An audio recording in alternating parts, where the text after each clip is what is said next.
Education and community leaders from central Minnesota gathered in Little Falls to promote race equity in education today. Shane Lee has more on the education initiative.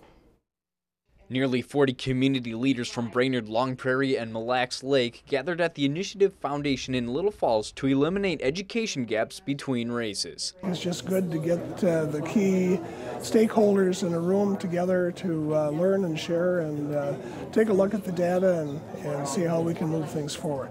According to the McKinsey & Company Social Sector Office, if the achievement gap had been closed by 1998, the gross domestic product in 2008 would have been $310 billion to $525 billion greater. That number has central Minnesota business leaders wanting to go all in on the race equity and education movement. Nothing short of that is what it's going to take to be able to close achievement gaps and also raise quality educational outcomes for all students. The group looked over statistics showing the education gap between races from the Minnesota Comprehensive Assessments in math and reading. Although the numbers represent grade schools and high schools, the effects are visible in college as well. President Lundblad says CLC has a significant gap between the races in terms of enrollment, retention, and diplomas. We've had interventions, we worked with study tables, we've had several events on campus talking about equity issues. Mariani says the effort of each school needs to be specific to that area's needs. The schools would need to monitor how every aspect of the community affects the students' performance. What are we doing in our sector?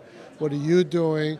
How are we doing? Where are we falling short? How do we need to either redouble our efforts or change our efforts? Phase 1 of the project concluded today with the commitment from community leaders. Phase 2 will commence with developing a plan of action. Shane Lee, Lakeland News.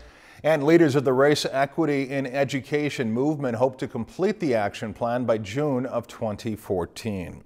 If you've enjoyed this segment of Lakeland News, please consider making a tax-deductible contribution to Lakeland Public Television.